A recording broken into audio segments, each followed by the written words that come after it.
ایک فرمائش میں سن لے حضرت کی، بس صرف ایک، ما بعث اللہ نبیا الا سخی۔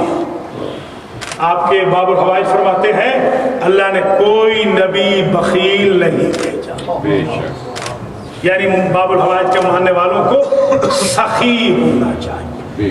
پھر فرماتے ہیں ملعون من اتہم اخاہ، ملعون ہے وہ جو بھائی پہ تہمت لگائے، ملعون من اغتاب اخاہ، ملعون ہے وہ جو بھائی کی غیبت کرے، ملعون من لم ینصح اخاہ، ملعون ہے وہ جو اپنے بھائی کا ویل وشر نہ ہو۔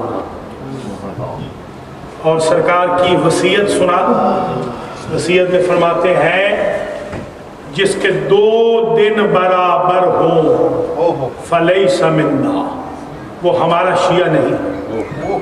کل بھی 50 گناہ کر رہا تھا، آج بھی 50 کر رہا ہے، وہ کسی اور کا شیعہ ہوگا۔ ہمارا شیعہ وہ ہے جس کے گناہ کم ہوتے جائیں اور حسنات بڑھتے جائیں۔ بس یہ 8 خصوصیات ذہن میں رکھیے گا۔ 9ویں خصوصیت مصائب کی۔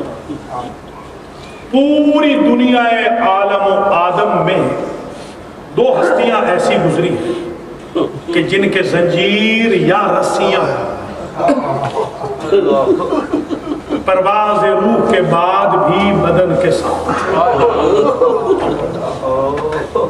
اللہ اکبر۔ ایک حسین کی یتیم جو آج بھی رسیوں میں سن رہے ہیں، دوسرے یہ 7ویں امام، ان کے زنجیر بھی نہیں کھولے گئے۔ میں نے تو روایت میں جب جملہ دیکھا ہے، رزا یروزو کہتے ہیں جس گوشت کو قیمہ بنا دیا جائے۔ امام زمانہ کا ایک سلام ہے اپنے امام کے لیے، السلام علی المرزوز لحم، میرا اس جد پہ سلام کہ جس کے بازو کا گوشت قیمہ بنتا ہے۔ اللہ گرائن۔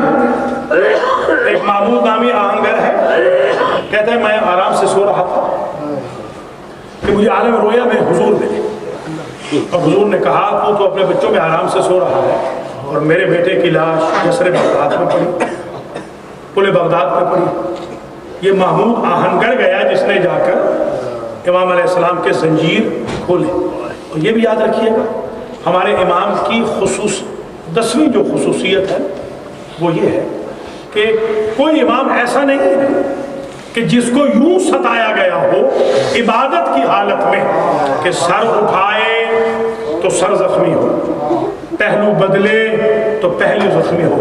اتنی سلاخیں لوہے کی لگا دی تھی زندان کے اندر کہ امام رکوع سے سر اٹھاتے تو زخمی ہوتے، سجدے میں جاتے تو زخمی ہوتے۔ اللہ اکبر۔ فرمان اس بات کا ہے کہ امام کی اولادیں دیکھیں جس کے 19 اور 18 بیٹے بیٹیاں ہوں، وہ اس دنیا سے جائے اور اسے کوئی جنازہ اٹھانے والا بھی نہ ملے۔ اس امام کی یہ 10ویں خصوصیت یاد رکھیے گا، کوئی ہمارا امام ایسا غریب نہیں گزرا کہ جس کی لاش کو مزدوروں نے اٹھایا۔ یہ صرف اس امام کی خاصیت ہے۔ اللہ اکبر۔ صرف یہ باب الحوائج کی مظلومیت ہے کہ لاش اس امام کی مزدوروں نے اٹھائی۔ سلیمان نامی ایک چچا ہے یا کزن ہے ہارون کا، یہ رشتہ دار ہے، اس کا محل راستے میں پڑتا تھا۔ ایک بی بی کو روتا ہوا اس نے دیکھا، 4 مزدوروں کے پیچھے ایک بی بی چل رہی تھی جو رو رہی تھی۔ اس نے کہا کہ بی بی تیرا کوئی بیٹا مر گیا ہے؟ کہا نہیں، اگر میرا بیٹا مرتا تو لاوارثوں کی طرح مزدور اس کا جنازہ نہ اٹھاتے، یہ تو فاطمہ کا بیٹا مر گیا ہے۔ اس نے لاش رکھوائی، اپنا قیمتی کفن اس نے امام علیہ السلام کے پہنایا۔ میں کہوں گا مولا آپ غریب ضرور ہے، آپ غریب الوطن ضرور ہے، مظلوم ضرور ہے، مگر آپ کو آخر کفن مل تو گیا۔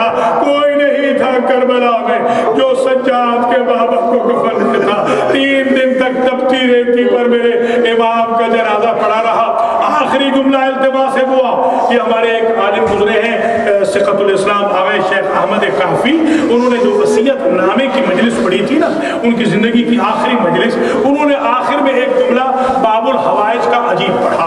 وہ جملہ سن لیجئے اور آپ کی زحمت کو ختم کر رہا ہوں۔ وہ جملہ جملہ یہ ہے میرے عزیزوں کہ جب امام کا وقت آخر آیا تو امام کے تخت کو اٹھوا کر ہارون اپنے دربار میں لے آیا اور اس نے ایک جلاد کو وہاں کھڑا کیا اور کہا، شیعوں سے کہا کہ تم دستخط کرو، میں نے تمہارے امام کو زہر نہیں دیا، یہ طبیعی موت مر رہے ہیں۔ ادھر سے امام کی ابھی روح باقی تھی، امام کی چیخ نکل گئی، شیعوں میرے قتل میں دستخط نہ کرنا، مجھے زہر الہی دیا گیا۔